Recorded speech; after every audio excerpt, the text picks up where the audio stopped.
While I laid my 9-year-old to rest alone, my family was across town sipping champagne. Then my mom texted, "Stop being dramatic. This is urgent." What she was really talking about was my son's $850,000 trust fund. You know that gut-wrenching moment when you think you've reached the absolute depths of despair? I was there, burying my precious 9-year-old son, Caleb. But what came next? A betrayal so cold, so calculated. It ripped a fresh wound in my heart, one I never even knew was possible. The casket was impossibly small, just too small. That was my first coherent thought as they lowered Caleb into the cold earth, his final resting place. My hands wouldn't stop trembling. I tried everything. Pressing them against my black dress, gripping them until my knuckles ached, even shoving them deep into my pockets. Nothing worked. The tears flowed endlessly, silent rivers down my cheeks that I no longer bothered to wipe away. My stomach knotted with each mechanical whir of the pulley system, lowering his tiny coffin. My knees threatened to buckle beneath me, but I forced myself to stand. The cemetery worker glanced at me, waiting for some signal, some sign I was ready for this final unbearable moment. I knew with every fiber of my being I would never be ready. 8 agonizing months ago, the doctors had finally given a name to the monster stealing my son's strength.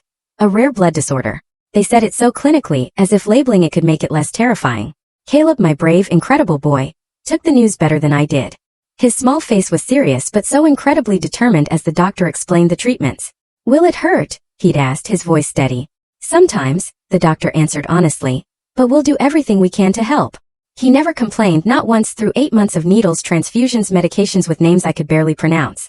Even when his small body was ravaged by fevers that left him shaking beneath hospital blankets, he'd look up at me with those eyes, so much like his father's, and whisper, "I'm okay, Mom. Don't worry. I'm a superhero." And now here I was standing alone beside his grave. The ache of their absence, my parents who should have been there, my sister Victoria who promised she'd always be there for us, Melissa, my best friend since 3rd grade who held my hand through my divorce. It was a physical pain as sharp as the loss itself. None of them had come. I pulled out my phone, a reflexive gesture I immediately regretted. Victoria's Instagram feed loaded automatically. Photos of her engagement party at the Grand Horizon Hotel flooded my screen. Right now. This exact moment. There she was, champagne glass raised, a diamond glittering on her finger, our parents beaming beside her. The timestamp showed it was posted just 20 minutes ago, while I was listening to the minister speak words that couldn't possibly capture who Caleb was. "Are you doing all right, dear?" I looked up to see Angela, my elderly neighbor, the only person who came today. Her weathered hand rested gently on my arm, her eyes full of genuine concern. For 18 months, she had brought homemade meals to our house when I was too exhausted from hospital visits to cook. She sat with Caleb when I needed to shower or sleep. She never, not once, treated his illness as an inconvenience. "They didn't come," I whispered, the words barely audible. "Not one of them."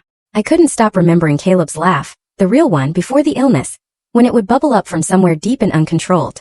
How he declared at 7 years old that he was going to become a doctor to fix kids like him someday. The way he'd insist on wearing his superhero pajamas to chemo treatments because superheroes are brave, even when they're scared. "That boy loved you more than anything in this world," Angela said quietly. I just nodded, remembering how Ethan, my ex-husband, had set up an $850,000 college trust fund for Caleb before his company transferred him overseas. "If anything ever happens," he'd said, "you're the residual beneficiary. I know you'll honor his memory." He couldn't have known how soon those words would matter. Part of me wanted to call my parents, to scream until my voice gave out. How could they choose Victoria's engagement party over their own grandson's funeral? Another part of me felt too numb to feel anything at all. I'd spent 18 months fighting for my son's life, sleeping in hospital chairs, memorizing medical terminology, advocating when doctors dismissed symptoms. Now there was nothing left to fight for. My phone buzzed. A text message. My mother's name appeared on the screen. "We need to talk. Bring the trust documents tomorrow." I stared at the message, reading it twice to make sure I understood. They didn't come to Caleb's funeral, but they were interested in his trust fund. Something cold and analytical cut through my grief for the first time today. Something didn't add up. I typed back, "I'm burying my son today. I can't talk about paperwork right now." Her response came immediately. "Don't be dramatic, Destiny. This is important for the whole family." The whole family.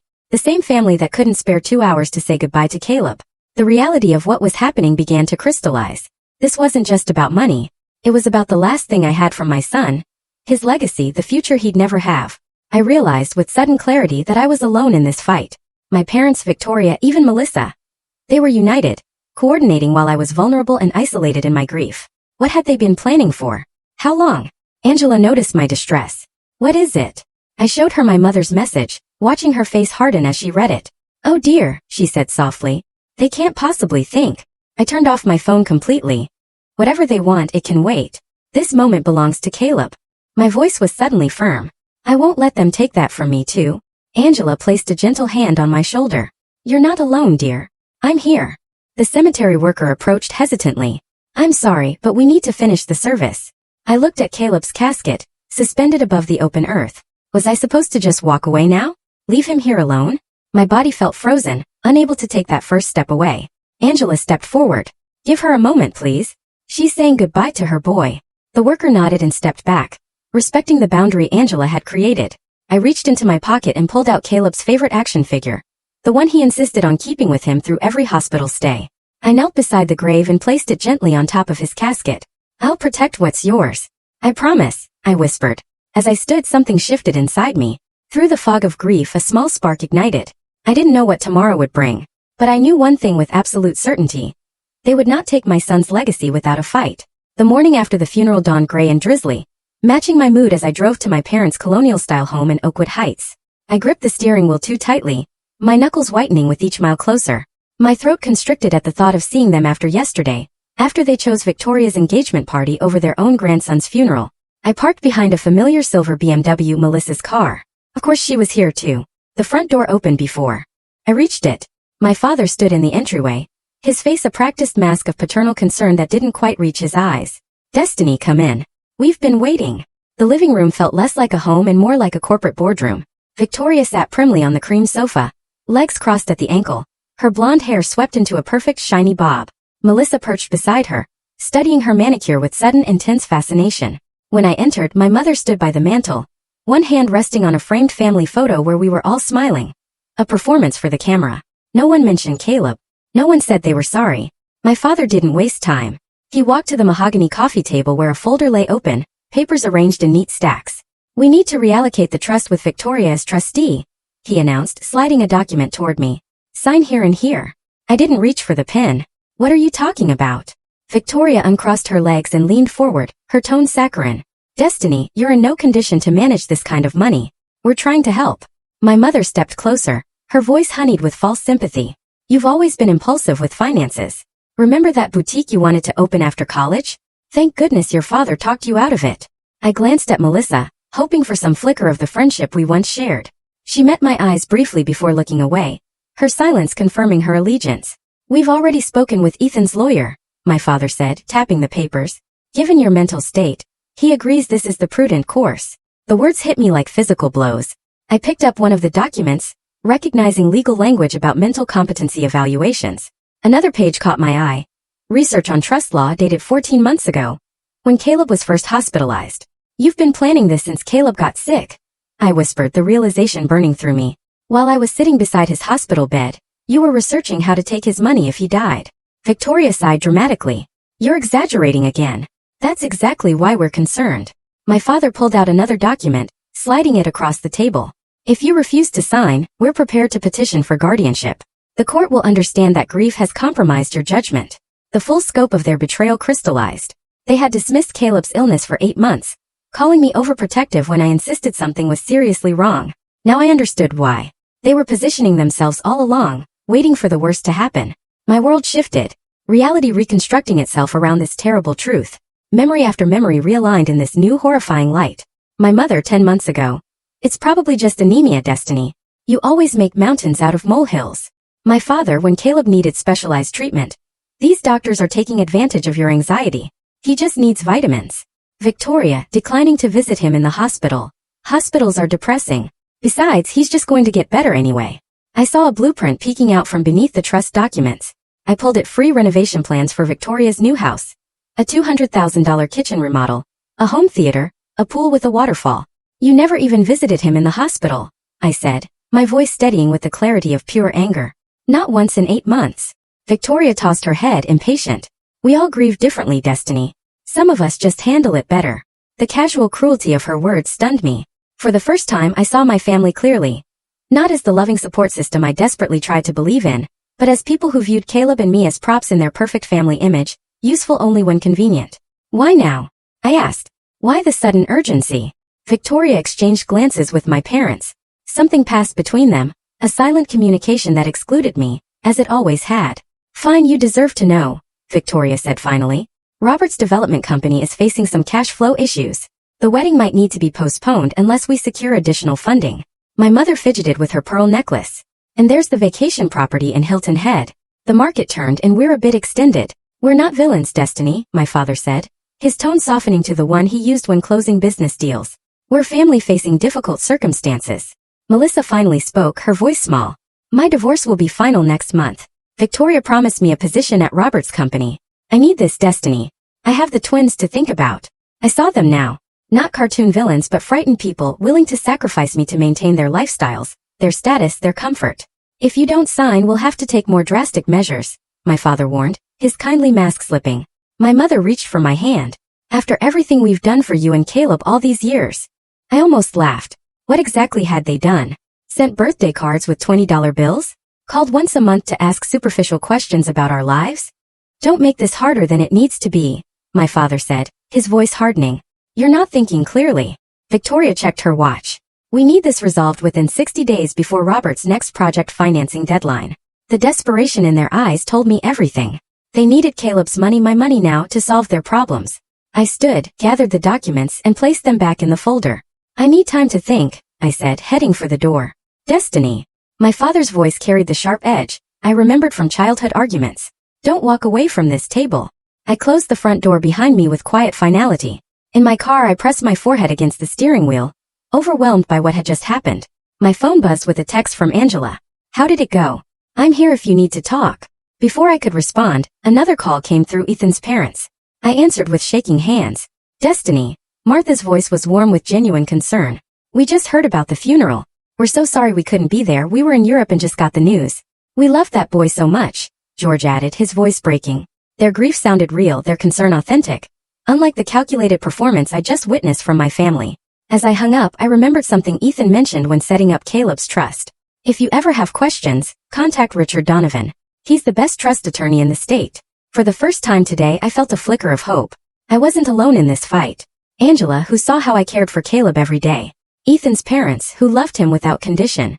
Richard Donovan, who knew exactly what Ethan intended for Caleb's money. I started the car, my decision made. I wouldn't try to fight this battle alone. I reached for my phone and found Richard Donovan's number in my contacts. Mr. Donovan's office, a receptionist answered. I need to speak with him immediately, I said, surprising myself with the steadiness in my voice. It's about the Caleb Walker Trust. That same day, the law office of Richard Donovan gleamed with polished wood and leather-bound books. I clutched my folder of documents so tightly my knuckles turned white. After 2 sleepless nights researching trust law online, I was still not sure I understood what rights I had, or how my family could attempt to take Caleb's legacy from me. Richard rose from behind his mahogany desk when his assistant showed me in. He was older than I expected, with silver hair and reading glasses perched on his nose. His handshake was firm, his eyes kind but assessing. Mrs. Walker, please have a seat. I'm very sorry about your son. Thank you. My voice caught. I'd heard those words dozens of times in the past week, but his tone carried genuine empathy rather than obligation. I slid the folder across his desk. These are all the documents I have about Caleb's trust. My ex-husband, Ethan, set it up before his company transferred him overseas. Richard opened the folder, scanning the contents with practiced efficiency. He nodded occasionally, pausing to read certain sections more carefully. The silence stretched until I couldn't bear it. My family wants me to sign over control of the trust. They claim I'm not mentally stable enough to manage it because of my grief. The words tasted bitter on my tongue. They didn't even come to Caleb's funeral. Richard looked up sharply. They didn't attend the funeral? No. My sister Victoria had her engagement party the same day. My parents and my former best friend Melissa chose to go to that instead.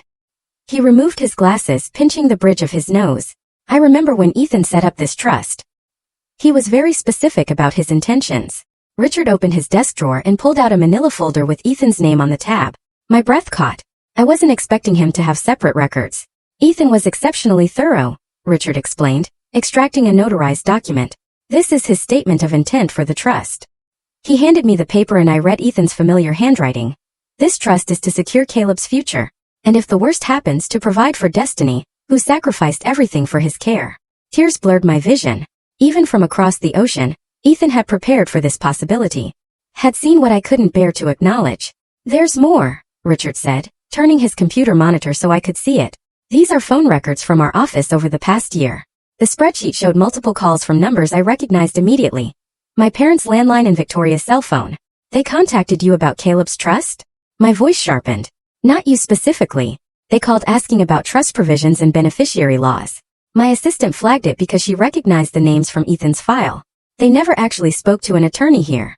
A chilling clarity cut through my grief for the first time in days. They knew about the trust terms before Caleb died.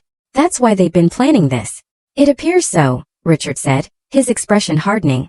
Mrs. Walker, I want to be very clear about something. This trust has explicit provisions preventing family interference. Ethan built in multiple layers of protection specifically to ensure the funds would go to Caleb, or to you as the residual beneficiary. They have no legal standing to challenge this. The trust is ironclad. The weight pressing on my chest lightened slightly. So they can't take it? Not legally, no. But they might try other tactics, claiming you're mentally unfit due to grief, for instance. I thought of my mother's dismissive text message at the funeral. Victoria's cold calculation. My father's uncomfortable silence as they presented papers for me to sign. So I don't need to fight them for the trust, I said slowly, the pieces coming together. I just need to prove their intentions. Richard's eyes narrowed thoughtfully. That would certainly strengthen your position. Do you have any documentation of their attempts to gain control? I pulled out my phone, showing him my mother's text messages from the funeral day. His eyebrows rose as he read. This is extremely helpful, he said. Now, I suggest we arrange a meeting with your family, on your terms, in a public place. 2 days later, I sat at a corner table in Riverside Coffee, a manila envelope placed deliberately in front of me. The shop bustled with afternoon customers, exactly as I'd hoped. Richard's advice echoed in my mind. Public places discourage scenes. Control the narrative from the beginning. Angela waited in her car across the street, ready if I needed backup. Richard was on standby for a call. For the first time since Caleb's diagnosis, I didn't feel completely alone. My family arrived together, Victoria leading the procession in designer sunglasses. My parents followed like attendants. Melissa trailed behind, avoiding my eyes. They took seats around the table without ordering drinks, clearly expecting this to be brief. Victoria immediately reached for the manila envelope. So you've signed the papers. I knew you'd be reasonable. I placed my hand firmly on the envelope. Before we discuss any papers, I want to know why none of you came to Caleb's funeral. My mother sighed dramatically. Destiny, we've been through this. Victoria's engagement was planned months ago. We couldn't cancel everything on such short notice. It was your grandson's funeral, I said quietly. And we grieved in our own way, my father replied, glancing nervously at nearby tables. Everyone processes loss differently. I opened the envelope and slid out several photos. Screenshots from Victoria's Instagram, timestamped during Caleb's funeral. Champagne glasses raised. Diamond ring flashing. Everyone laughing. While I was burying my son, you were drinking champagne and laughing. My voice remained steady, but people at nearby tables glanced over. Victoria's face flushed. You're taking those out of context. That's not fair. I pulled out a second document from the envelope. The notarized trust terms with no amendment without grantor's consent, highlighted in yellow. Ethan made his intentions very clear. This money is Caleb's legacy to me. My father reached for the papers. Let me see that. I pulled them back before he could grab them. I've spoken with Richard Donovan. He has Ethan's original statement of intent. The trust cannot be modified, transferred, or accessed by anyone but me. Victoria's carefully composed expression cracked. You don't deserve that money. You'll just waste it. Her voice carried. Several customers turned to stare. Lower your voice, my mother hissed. Why? I asked, looking directly at Victoria. Are you worried people will hear how you tried to take advantage of your grieving sister? How you couldn't be bothered to attend your nephew's funeral, but want his college fund? Victoria stood abruptly. This is ridiculous. We're trying to help you. I don't need your kind of help, I said, gathering the papers back into the envelope. I'm not signing anything. Ever. My father leaned forward, voice low and threatening. You're making a mistake, Destiny. We can make things very difficult for you. You already have, I replied, standing. For my entire life. But not anymore. I walked out, feeling their stares burning into my back. Outside, Angela waited in her car, window rolled down. When I slid into the passenger seat, she gave me a proud smile. You stood up to them. Good for you. My phone rang. Richard calling for an update. How did it go? He asked when I answered. Do we need to prepare for immediate legal action? I described the confrontation while Angela drove us away from the coffee shop. Richard listened carefully, then confirmed we were in a strong position legally. They'll likely try something else, he warned. But you've established boundaries, which is critical. After we hung up, another call came through Ethan's parents. They offered to fly in from Arizona to testify about Ethan's intentions if needed. We always knew Caleb's care was your priority, Ethan's mother said. We'll support you however we can. A text message followed from Mark, my former coworker, who visited Caleb regularly during his hospital stays. Angela told me what's happening. Whatever you need, I'm here. For the first time in weeks, I felt the weight on my chest lighten. I wasn't fighting alone anymore. In Angela's driveway, I took a moment before getting out of the car. I touched Caleb's photo on my dashboard, his last school picture taken before he got sick. His smile still radiant with hope. First step done, buddy, I whispered. Angela squeezed my hand. You did wonderfully today. I nodded, staring at the horizon. But they won't give up easily. They'll try something bigger next. And we'll be ready, Angela said firmly. You're not alone anymore, Destiny. I took a deep breath, feeling something unfamiliar building inside me. Not just grief, not just anger, but resolve. They couldn't be bothered to say goodbye to my son. They wouldn't get to decide what happens to his legacy.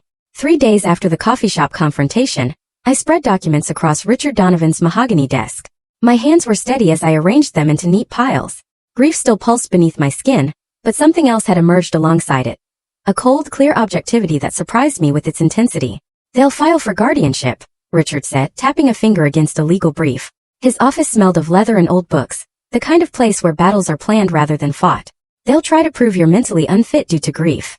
It's their clearest path to the trust. I nodded, studying the timeline I'd created. 18 months of Caleb's illness mapped out in excruciating detail. Victoria never does her own dirty work. She'll use Mom and Dad as the petitioners. Maybe even Melissa. Smart observation, Richard said, genuine respect in his voice. We need to document every interaction since Caleb's diagnosis. Every hospital visit you made. Every appointment they missed. I pulled out my phone, opening my calendar. I have records of all appointments. I can prove I never missed a single one. My voice caught slightly. Not even the day after Ethan left abroad. Richard made a note. And your parents? Victoria. 0 visits. Not when he was diagnosed. Not during the 3 weeks he spent in isolation after the bone marrow treatment failed. The memory stung, but I pushed through it. Not even when the doctors told us there was nothing more they could do.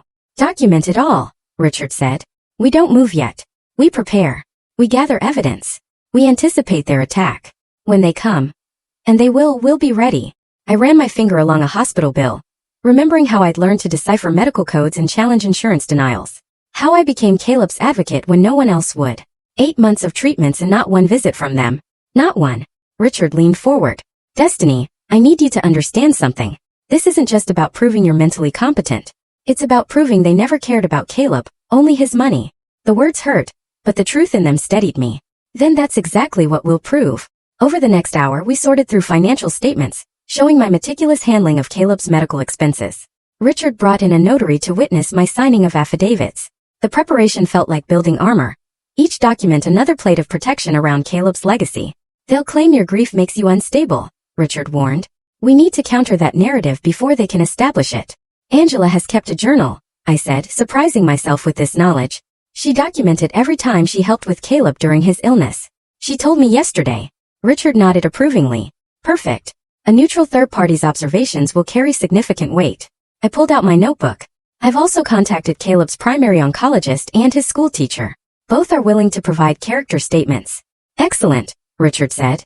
Now what about Ethan? His intention when creating the trust could be crucial. I called his parents last night. They're coordinating with his attorney to document his original intentions. The words came easily now, each strategic move clear in my mind. And I've installed security cameras at my house. If they try to confront me again, it'll be documented. Richard made a note. I'm consulting with Dr. Elizabeth Warner tomorrow. She's a psychiatric expert who can evaluate you and counter any mental fitness challenges they might bring. I hesitated before sharing my next thought. I've been collecting screenshots. Every time they dismissed Caleb's illness as nothing serious. Every text where they claimed I was overreacting. My voice hardened. They created a pattern of minimizing his condition, while simultaneously planning to take his trust fund. That's exactly the kind of evidence we need, Richard said quietly. Not just to defend you but to expose their motives. I stared out his office window at the autumn leaves dancing across the parking lot. Caleb loved fall, the colors, the smell of cinnamon, the way leaves crunched beneath his feet. Last October, I wheeled him outside the hospital just so he could feel the crisp air on his face. Are you all right? Richard asked. Just remembering, I said, returning to the present. What else do we need? As Richard outlined our next steps, my phone buzzed with a text from Angela. Just heard from Martha at the hospital. Melissa was asking questions about Caleb's treatment schedule. Be careful. My stomach tightened. I showed Richard the message. They're gathering ammunition, he said grimly. Melissa would have access to information about when you were at the hospital.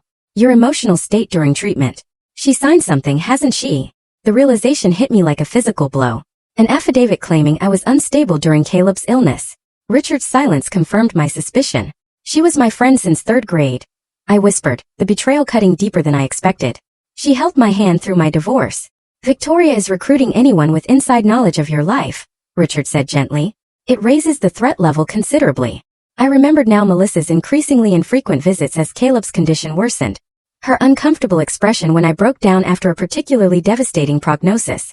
The way she'd stopped meeting my eyes in those final weeks. She'll claim she witnessed erratic behavior, I said, my voice hollow. And she wouldn't be entirely wrong. I did fall apart sometimes. Who wouldn't? For the first time since our strategy session began, doubt crept in. Maybe they're right. Maybe I am falling apart. I glanced at my trembling hands. Look at me. Don't, Richard said firmly. This is exactly what they want, to make you doubt yourself. My phone buzzed again. Angela, coming by Richard's office. Found my journals. You need to see these. 30 minutes later, Angela walked in carrying a stack of notebooks. Her silver hair was neatly pinned back, her eyes fierce with protective energy. Melissa can say whatever she wants, Angela announced, placing the journals on Richard's desk. But I documented everything. Every day you spent at that hospital. Every night you sat up with Caleb when he couldn't sleep. Every meal I brought because you wouldn't leave his side. She took my hands in hers. Don't let them make you doubt yourself, Destiny. That's exactly what they want. The warmth of her hand steadied mine. I looked from Angela to Richard, then to the mountain of evidence we'd accumulated. My son's legacy protected by truth. Documented fact by documented fact. You're right, I said, straightening my shoulders. I need to prepare for character assassination, not just legal challenges. As I organized Angela's journals into our evidence pile, I realized we were building more than a legal defense. We were creating a monument to the truth of who really stood by Caleb when it mattered and who didn't. Later that evening, after Angela left, my hand shook as I taped the last photo to the evidence board in Richard's office. It showed my parents at Victoria's engagement party, champagne glasses raised in celebration, exactly 42 minutes after Caleb's casket was lowered into the ground.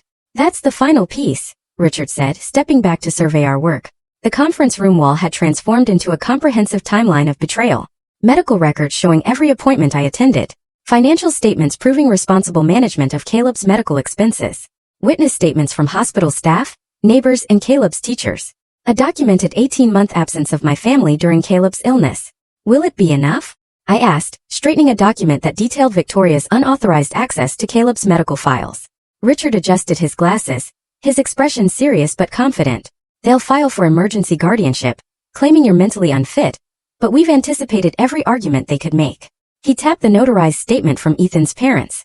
This alone makes their position legally tenuous. I traced my finger along the timeline we'd created. 8 months of hospital visits, countless nights sleeping in uncomfortable chairs beside Caleb's bed. The treatments, the hopes, the setbacks, all documented with meticulous care. I never thought I'd need to prove I was a good mother, I whispered.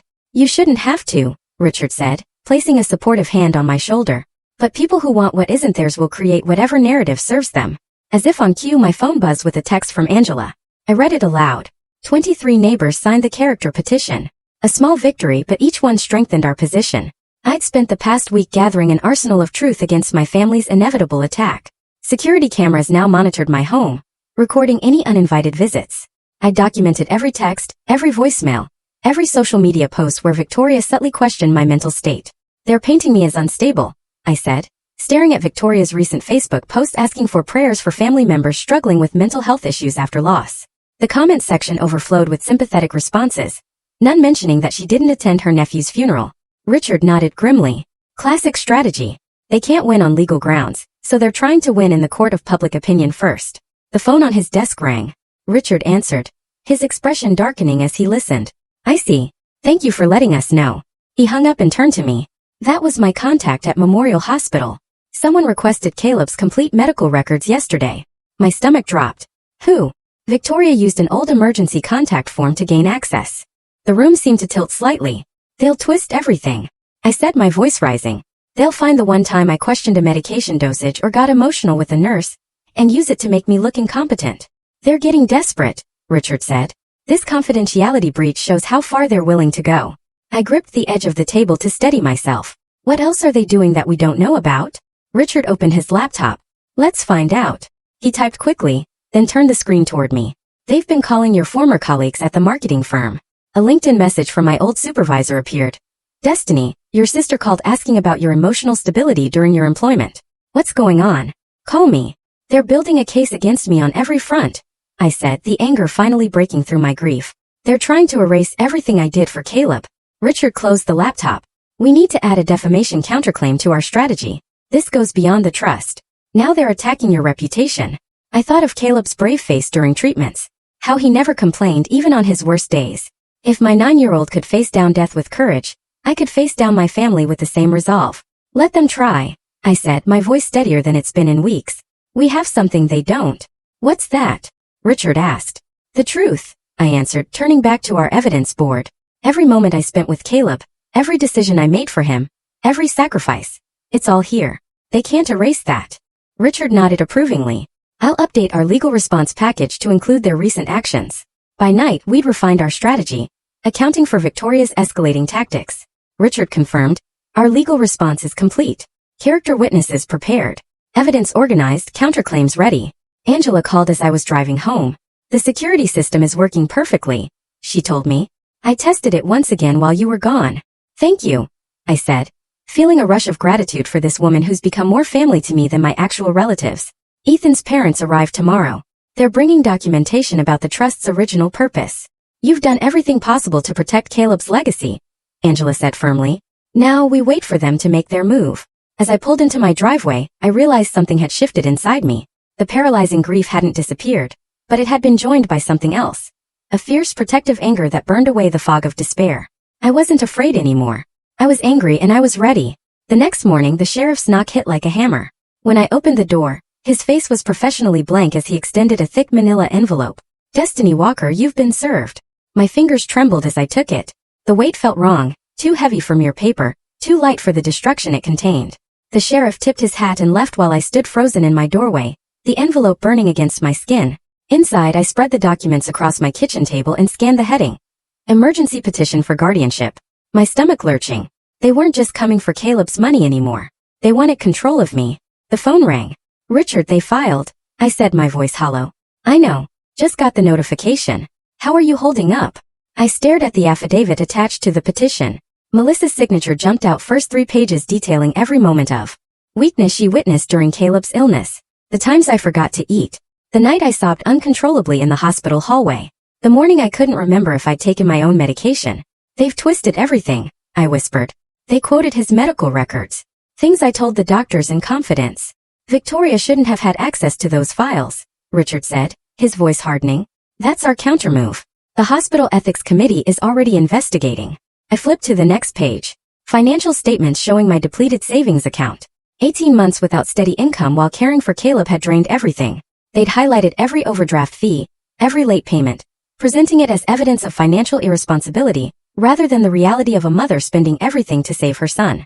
The hearing is tomorrow, Richard said. We knew this was coming. We're ready, but I'm not sure I am. This wasn't just about money anymore. They were trying to take away my autonomy, my dignity, my very identity as a competent adult. The document before me painted a picture of a woman falling apart, unable to make rational decisions, a danger to herself without proper supervision. Have you seen the newspaper? Richard asked quietly. I pulled up the local news website on my phone. There they were, my parents, sitting in their immaculate living room, sorrow etched into their carefully composed expressions. The headline made me nauseous. Family seeks help for grieving mother. My father's quote appeared in bold. This breaks our hearts, but we have to protect her from herself. Protect her from herself. I switched to social media and found Victoria's carefully crafted post. A throwback photo of us as children, her arm around my shoulders. Sometimes the hardest thing to do is step in when someone you love is suffering. Please keep our family in your thoughts during this difficult time. Hashtag mental health awareness, hashtag family first. The comments section overflowed with support for them. People who don't know us, don't know Caleb, offering prayers and praise for their bravery in helping me. They've already tried and convicted me in the court of public opinion, I said. Courts don't decide cases based on Instagram likes, Richard replied. I filed our counter-petition. Ethan's parents arrived this morning. They're ready to testify about his intentions for the trust. The hospital ethics committee has issued a formal statement about the unauthorized access to Caleb's records. I touched the silver locket around my neck, feeling Caleb's photo inside. What if it's not enough? It will be, Richard said with quiet confidence. Angela has more than 20 neighbors coming to support you. Your former supervisor has submitted a statement about your professionalism, and Dr. Levine, Caleb's primary physician, has provided an affidavit praising your medical decision-making throughout his treatment. My phone pinged with a text from Angela. We're all set for tomorrow. The whole block is behind you. For the first time since receiving the sheriff's papers, I felt something beyond fear. A spark of determination fueled by the absurdity of their claims. They weren't there, any of them. Not for one chemo treatment, not for one blood transfusion, not for one night when Caleb's fever spiked to 104 and I thought I might lose him right there in the pediatric oncology unit. I've also submitted the security footage, Richard continued, showing Victoria and your mother trying to enter your house last week when you were meeting with me. I remembered coming home to find the doorbell camera notification, watching the recording of them testing doorknobs, peering through windows. We're hitting back with everything, Richard said. The restraining order request has been included in our counter petition. I looked at the documents spread across my table, their lies printed on legal letterhead, made official with court stamps and case numbers. Tomorrow a judge would read these words and make decisions about my life based on them. Get some rest, Richard advised. Tomorrow is going to be intense. But rest didn't come. I was reviewing my testimony for the fourth time when the doorbell camera alert flashed on my phone at 9:48 p.m. Victoria stood on my porch, alone. I considered ignoring her, but something told me to face this. I activated the recording function on my phone before opening the door, keeping the security chain latched. What do you want, Victoria? She looked different than at the coffee shop, softer somehow. Her expression concerned rather than confrontational. If I didn't know better, I might believe she actually cared. Can I come in just to talk? She asked, her voice gentle. No. Her shoulders dropped slightly. Destiny, please. This doesn't have to be so public. So ugly. You made it public when you gave that interview. You made it ugly when you accessed Caleb's private medical records. Victoria glanced toward the security camera, clearly aware she was being recorded. I'm offering you one last chance to avoid public embarrassment. Drop your opposition to the guardianship petition. Sign over control of the trust to me as administrator. We'll withdraw the petition, and no one ever has to know about your episodes. The word hung between us like poison. The night you called Melissa at 3 a.m., hysterical about Caleb's breathing. The time the hospital nearly called child services, because you couldn't remember when he'd last taken his medication. Her voice remained sympathetic, but her eyes were cold. We'll destroy your reputation completely. Everyone will know how unstable you are. I felt a strange calm settling over me. I think you should leave now, Victoria. Her mask slipped then just for a moment, but it was enough. Rage flashed across her features before she composed herself. You think you deserved that money? You were always the burden, the problem child, the disappointment. She leaned closer to the door. We carried you your entire life. Now it's time you did something for this family. I closed the door without another word, my hands steady for the first time today. I immediately called Richard, forwarding him the recording. Perfect, he said after listening. Her mask finally slipped. This is exactly what we needed. It was past midnight when Angela arrived with an overnight bag. I thought you could use some company, she said, setting a thermos of tea on my kitchen table. Thank you, I whispered, unsure if I could explain how much her presence meant. Tomorrow we show them what real strength looks like, she said, squeezing my hand. My phone lit up with a text from Richard. Everything is ready. Ethan believed in you. So do we. I couldn't sleep, so I sat in Caleb's room instead, holding his favorite stuffed dinosaur. The glow-in-the-dark stars we stuck to his ceiling still shone faintly. I took out my locket and opened it to see his smiling face. Tomorrow is for you, buddy, I whispered to his photo. For your legacy. For the first time since the sheriff knocked on my door, I felt something beyond fear or determination. I felt ready. The next morning I entered the courtroom with my head held high, flanked by Richard, Angela, and Ethan's parents. The polished wood and solemn atmosphere reminded me of a church, a temple where truth should matter more than performance. Victoria, my parents, and Melissa sat on the opposite side, their faces arranged in expressions of practiced concern. My stomach nodded as I took my seat. It had been 48 hours since the sheriff served me with papers claiming I was mentally unfit to manage my own affairs, let alone my son's legacy. Richard squeezed my arm gently as we settled at the defendant's table. All rise for the Honorable Judge Marion Peabody. A stern-faced woman in her 60s entered, her silver hair pulled back in a severe bun. She reviewed the emergency petition with narrowed eyes before addressing the courtroom. These are serious allegations. I expect both sides to present evidence, not emotion. Her gaze swept across both tables. Mr. Harrington, you may begin for the petitioners. My family's attorney rose, his expensive suit and confident posture reflecting their certainty they'd win. Your Honor, this is a case of a family desperately trying to help a daughter and sister, who is spiraling after an unimaginable loss. He walked toward the bench, presenting documents with practiced solemnity. Miss Walker has exhibited concerning behavior since her son's passing. Erratic financial decisions, isolation, refusal to accept help from those who love her most. I clenched my fists under the table as he continued, painting me as unstable and dangerous to myself and Caleb's money. When Melissa took the stand, my chest tightened. Destiny changed during Caleb's illness, she testified, avoiding my eyes. She became obsessive about treatments, paranoid that doctors were missing something. She'd call me at 3 o'clock in the morning, hysterical. The memory of those nights slashed through me. Sitting beside Caleb's hospital bed, terrified as his fever spiked, reaching out to someone I thought was my friend. My isolation wasn't paranoia. It was abandonment by the very people testifying against me.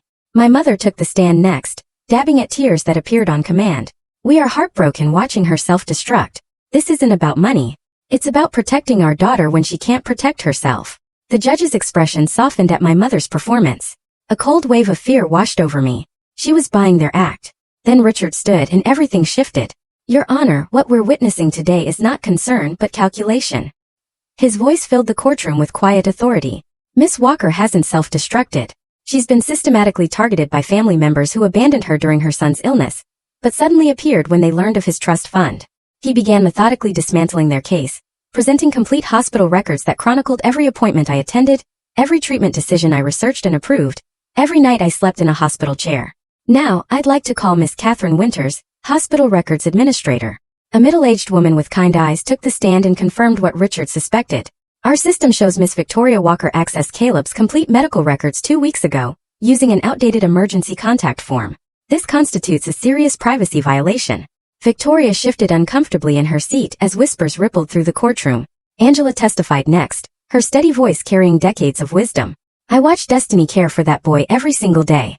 When he couldn't keep food down, she researched what might help and stayed up learning to prepare meals that wouldn't make him sick. When he was scared about treatments, she created superhero stories to help him understand what was happening. Her eyes found mine. I never once saw her falter. Ethan's father, Robert, took the stand next. Though we'd never been close, his testimony was clear and certain. My son established this trust with explicit instructions. He told me, Dad, if anything happens to Caleb, Destiny gets everything. She sacrificed her career, her savings, everything to give him the best care possible. She'll honor his memory better than anyone. The judge's expression had changed, her eyes sharper, more focused on my family now. Your Honor, Richard said, I'd like to present one more piece of evidence. He played the security recording from last night, Victoria's unannounced visit to my home. Her voice filled the courtroom. We'll destroy your reputation completely. Everyone will know how unstable you are. My calm response followed. I think you should leave now, Victoria. Victoria's true colors emerged in her next words. You think you deserve that money? You were always the burden, the problem child. My sister's face flushed deep red. My mother's hand flew to her mouth. My father stared straight ahead, his jaw tight. The judge called a 15-minute recess. When she returned, Victoria attempted to speak, but Judge Peabody silenced her with a sharp gesture. Mr. Donovan, do you have additional evidence? Richard nodded. One final exhibit, Your Honor. He played an audio recording from our coffee shop meeting. The voices were crystal clear. My mother. Once the guardianship is approved, we can settle Victoria's mortgage situation. Victoria. And the beach house repairs. The contractor needs $50,000 by next month. My father. Once we have guardianship, we can use the money however we want. Destiny won't have any say. The courtroom fell silent. My family's attorney shifted papers aimlessly, clearly unprepared for this revelation. Judge Peabody called another brief recess. When she returned, her expression had hardened into granite. I've reviewed all evidence and testimony in this matter. This court finds no basis whatsoever for the emergency guardianship petition. In fact, what I see is deeply disturbing.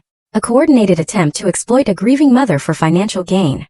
Victoria started to protest, but the judge cut her off. Miss Victoria Walker, I strongly suggest you remain silent. This court dismisses the petition with prejudice, meaning the petitioners cannot refile on these grounds.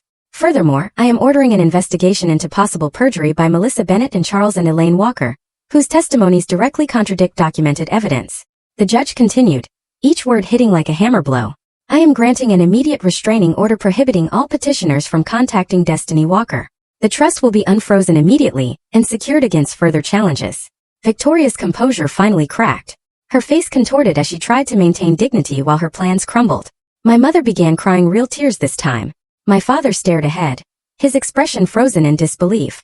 Miss Walker, the judge said, looking directly at me, this court finds you have acted with remarkable strength and clarity during an unimaginable loss. Your son would be proud of how you've protected his legacy. My parents and Victoria rose, attempting to approach me, but a bailiff stepped between us, enforcing the new restraining order. Richard turned to me, his professional demeanor softening. The system worked today, Destiny. Justice was done. Angela's eyes shone with tears. Caleb would be so proud of you, dear. Ethan's parents embraced me, his mother whispering, "You've honored our grandson and our son today." As I left the courtroom, I touched Caleb's photo in my locket. The small silver frame held his last school picture, grinning despite having lost his hair to chemo. His eyes bright with the determination that carried him through 18 months of fighting. Reporters waited outside, microphones extended. A month ago, I would have ducked my head and hurried past. Today I stopped. "Mrs. Walker, how do you feel about the court's decision?" I straightened my shoulders, feeling stronger than I have since the day we received Caleb's diagnosis. Today justice was done for my son. As cameras flashed, I walked toward the future Caleb would have wanted for me. One where his memory isn't just preserved, but honored through the strength he helped me discover. The trust fund isn't just money. It's his legacy, and I've proven worthy of protecting it. The financial advisor slid a folder across his mahogany desk. These investment options would create sustainable funding for the scholarship program, while preserving the principal, he explained. I studied the numbers, no longer intimidated by financial jargon. 1 week since the hearing and already the world felt different. "The Pediatric Hematology Fellowship needs to be fully funded," I said, tapping the proposal. "That's non-negotiable." The advisor nodded, making notes. "And the restraining order?" Holding firm. My voice didn't waver anymore when I mentioned my family. Strange how quickly family had become an administrative term rather than an emotional one. The local paper published a front-page story yesterday. "Mother vindicated in trust battle." I'd received dozens of supportive calls and messages. Even Victoria's fiancé called to apologize before announcing their engagement was off. My parents faced possible perjury charges, and Melissa was fired after her recorded testimony circulated through her workplace. When I left the advisor's office, Angela waited in her ancient Buick, window rolled down despite the autumn chill. "All set?" she asked. "All set." I slid into the passenger seat, remembering all those rides to and from the hospital with Caleb. How Angela would bring thermoses of homemade soup when cafeteria food became unbearable. How she'd sit with him while I showered or napped. "Never thought I could do this," I admitted as we drove. "Stand up to them, create something lasting." Angela patted my hand. "I knew from the moment you placed that action figure in his grave and made that promise." That night, I slept peacefully for the first time since Caleb's diagnosis. No nightmares of hospital corridors or beeping machines. Instead, I dreamt of Caleb laughing whole and strong, running through sunlit fields. Richard called the next morning. "The foundation paperwork is filed. The trust is locked down tight. Not even the Supreme Court could touch it now." My neighbors organized a meal train. Every evening someone appeared at my door with casseroles, soups, fresh bread. Small kindnesses that would have overwhelmed me with gratitude before, but now felt like confirmation of something I was slowly beginning to understand.